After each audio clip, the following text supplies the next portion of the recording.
Setlist Tease.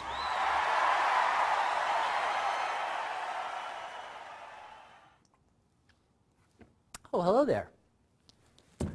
Ryan Stanley here, Setlist Tease. Sorry I didn't see you there. Just enjoying one of my Lagunitas Maximus L. No, sorry. Never mind. Yes, cold IPA beer. Setlisstees.com.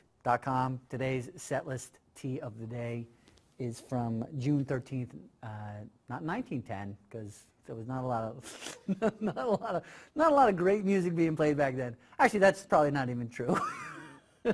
There was some great music being played back then, but not Fish, you know.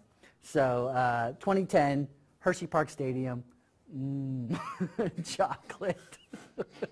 So you obviously this is an awesome show. You were there summer, June 2010. Guys were really kicking things into gears. 3.0 started. Setlist is on the back.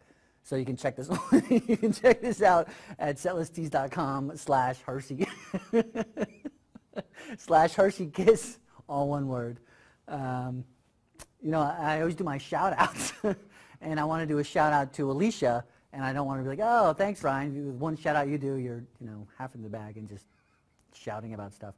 But Alicia, who's also known as Weaselware on Twitter, she does really killer Fishman headbands, as well as some other Fishman stuff. So she's got an Etsy shop. I'm not going to spell out the description. I'll put it in the. I'm not going to spell out the, you know, the tagline, because it's SE/7623 something something. So I'll put it in the description. So definitely check her out if you like headbands. If you're a lady out there, guys too. I guess it's cool. You know. Is that inappropriate to say? I guess it's definitely cool. If you're a guy, you got long hair, you want a Fishman headband, check out the Weaselware headband. But also check out setlisttees.com/Hershey Kiss for the 6/13/2010 show. I was there, you were there, it was awesome. Check out the shirt. Talk to you soon. Setlist Tease.